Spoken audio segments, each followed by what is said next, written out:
So for this project, I started with a 10 by 20 inch frame that I had picked up at a garage sale. I removed the backing, I removed the glass, I removed the clips, I cleaned up the frame, and I flipped it over and painted it blue. Once this was done drying, I took Elmer's glue and I put it around the perimeter of the inside of the frame where the glass would sit. Then I replaced the glass and I put Elmer's glue around the perimeter one more time. This serves two purposes. It helps to hold the glass in place and it helps to prevent resin leaks. This needs to dry overnight and sometimes up to 24 hours depending on how much glue you use. Just to note, when you put resin on the other side, it will permanently adhere it to the frame. So next I drew out a giant firecracker, and then I traced out some lines to make 3 stripes down the center of this giant firecracker. When I was all done with that, I went ahead and I taped it to the back of the glass.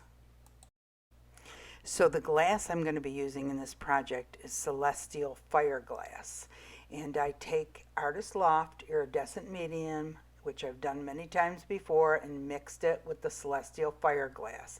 Then I take a non-stick paper and spread it out, and then spread all of the colored glass out on it and let it dry overnight.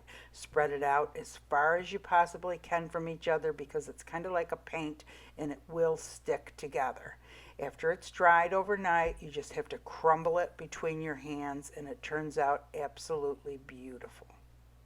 I also colored some of the glass with the translucent blue and red TAMIYA spray paint. Next, I take clear Elmer's glue and I put it around the perimeter of the firecracker and also along all the lines that I've drawn. Then I take some 2mm rhinestone chains. These are rhinestone chains that I've picked up on Amazon. Some of the girls have found them on something called TEMU,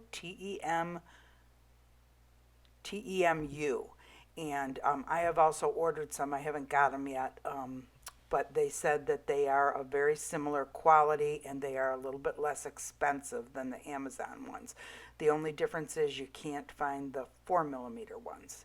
So anyway, I took the 2mm rhinestone chain and I went ahead and I put it on top of the clear Elmer's glue to outline again.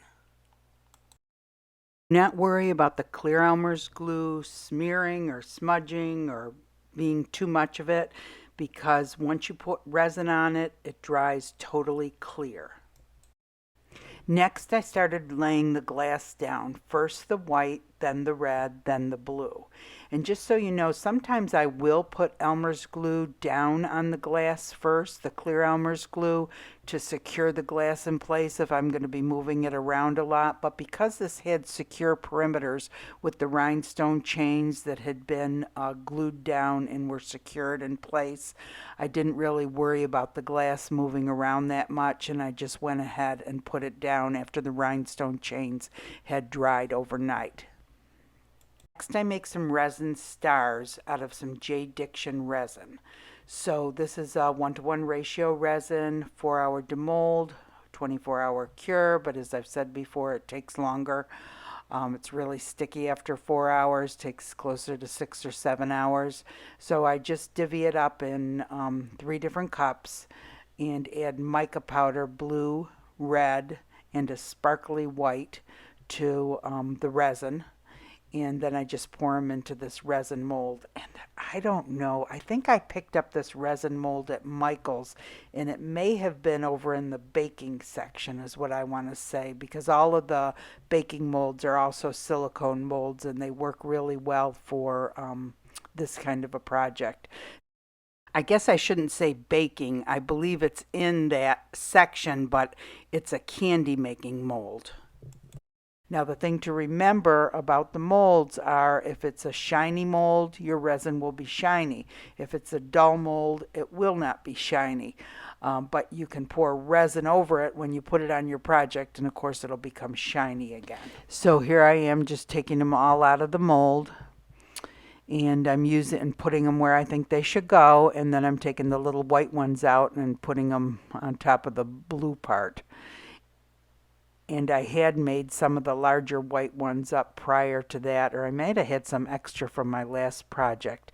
And then I'm taking a 4mm rhinestone chain that I had picked up on Amazon, and I had cut them into various sizes to make the fire or whatever, the pop come out of the firecracker. I didn't really know what to use. I guess I could have used red rhinestone chains. Maybe that would have been better. I'm not sure, but I think it turned out kind of cute. The other thing you could have used is vitrograph glass. That would have been cute coming out of the top. So I got them all set up the way I wanted, and honestly, I should have cleaned up that glass before. I ended up removing it all and cleaning it up. And I did take those stars off, at least the ones on the sides, and poured the resin and then put the stars back down. It was easier doing it that way. Next, it's ready for the resin. The resin I'm using is Craft Resin Creative Liquid called Crystal Clear. It's a low viscosity, no VOCs resin, and the reason I chose this one is because when Steve McDonald did his video on the resins that had the most UV protection, this was one of them that did really well. In his test, it did not yellow. Now, this is a 24-hour cure resin, and that's the other reason I was interested in it. But this is also good just for molds and for on glass. Do not use it on canvas because this also causes fish eyes, just like the DICTION fast curing resin. I think all of the fast curing resins cause fish eyes. They're not good for on canvases, but they are good for other reasons. And like I said, the main reason I'm using it is because I figure if it's not going to yellow out in the sun, or is least likely to yellow out in the sun, then it's probably not going to yellow indoors either. So this is interesting because these come with the pump, so it's a lot cleaner. For some reason, whenever I pour it, it always ends up dripping down the sides, and it ends up on the handles and everywhere. It's kind of a pain pumping it out of the pumps, but it does come out much cleaner. You don't end up with drips all over the place. So that's all I have to say about that. So I think I'll leave the little pumps on, but it is kind of a pain in the butt. This would come in super handy as if you're only using like an ounce of resin, because it's really hard to pour small amounts out of those big bottles. So these pumps would be perfect for that. So this resin is a 1-to-1 ratio resin. You mix slowly into a cup, equal amounts. Mix it for 3 minutes, scraping the sides, scraping the bottoms. The slower you mix it, the less bubbles you get. This is kind of like the DICTION resin that I was using. It seems like it gets fewer bubbles than the art resin, but they're stubborn bubbles. They're harder to get out, and you really kind of have to work at it with your torch and with your toothpick popping them and whatnot. But it's also a good idea to let your resin sit for maybe 10 or 15 minutes if you can, to let the bubbles raise to the top and dissipate. So next I'm going to level it out. I have the hardest time with leveling these things out. Usually I have the long, big level, but I purchased these little tiny levels on Amazon, and I thought I would try those instead. My table is not super level, and honestly I've been doing some projects after I have them all set up and pour the resin, I move it to the floor because I know my floor is level. But so this I actually end up using some popsicle sticks for to level the whole thing out. I usually try to drizzle it over the glass first and then put it up around the sides and into the corner. And it probably would have been easier if I had left those little white stars off and put the resin on and then put each of the little stars on. Here you can see I'm trying to spread it over the pieces of glass. Some of them are actually popping back up again. And it probably would have been easier if I put those rhinestone chains on last too, but I didn't. And just to note, you can drizzle resin over those rhinestone chains and it will not lose its sparkle or iridescent qualities. A lot of jewelry you have to be careful with, because you cannot put resin on top of it or it will lose its sparkly or iridescent qualities. Most jewelry you should really test first with resin to make sure that it's okay to put resin on top of it. So next I use my little kitchen torch to get rid of the bubbles. And usually when I do this, what I'll do is I'll use the torch, look for any residue in it and try to get it out with a toothpick, leave it for about 10 minutes and then come back and torch it again and look for more residue, because a lot of times the bubbles will then raise up to the top and it's easier to get with a torch. And sometimes for some reason, I have a bunch of cats. They're not in this back room at all, but if there's a little cat hair in it, sometimes after 10 minutes you can see it raises up to the top.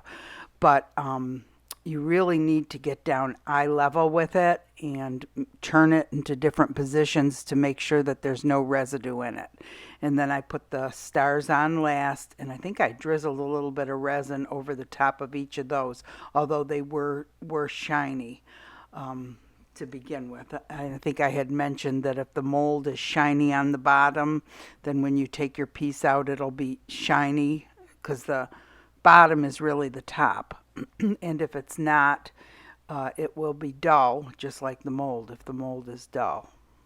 So this says leave it to dry for 24 hours at temperatures between 70 and 75 degrees Fahrenheit. So this gives you a shorter range in temperature to keep it at than some of the other resins. Hi everyone. So I finished my firecracker and I was worried at first. I thought, does this really even look like a firecracker? Because I thought, oh, maybe they're going to think it's a flag or something else. But anyway, I had it laying on the counter the other night, and my husband came home from work and he said, oh, you made a firecracker. So I thought, oh, good, at least he recognizes it as a firecracker. So anyway, this was a pretty easy project. You could even make it easier by just using color and crushed glass and putting it in here and not having to lay every single piece down. This is the glass. Or you could probably even just pile the fireglass in there. But I think that makes it look nice and neat. And I was talking about the rhinestone chains. So we have found, some of the ladies have found the rhinestone chains, and I did get mine, I just got mine in. And they are pretty much identical to the ones that you get on Amazon. But that's the 2mm ones. So I have not found the 4mm ones on TEMU, so I'm not sure if I'm pronouncing it right. So if any of you guys find them, let me know, because I really like the 4mm ones a lot better. And I'll show you, I showed you a little bit of a close-up here. So here's the 4 and the 2mm chain side by side, and you can see the significant difference in them. Both pretty, but the 4mm is much larger. And this is an example of it on my gingerbread man. So I used the 4mm rhinestone chain, and you can see how tiny the 2mm would have been on that. It really wouldn't have stood out as much. I think the 4mm looks much prettier on this project. So you can see the difference. There really is a significant difference between the 2 and the 4mm ones. And they show up a lot better on projects if you want them to. Now, just for the outline, I didn't care whether it showed up a lot. I did use the 2mm, but these are the 4mm, and if you had done the 2mm ones up here, you really wouldn't see them. But anyway, a fun project for 4th of July. If you guys enjoyed the video, give it a thumbs up. That helps the channel. If you want to be notified of future videos, go ahead and subscribe. And I hope you guys all have a great day. Thanks for watching.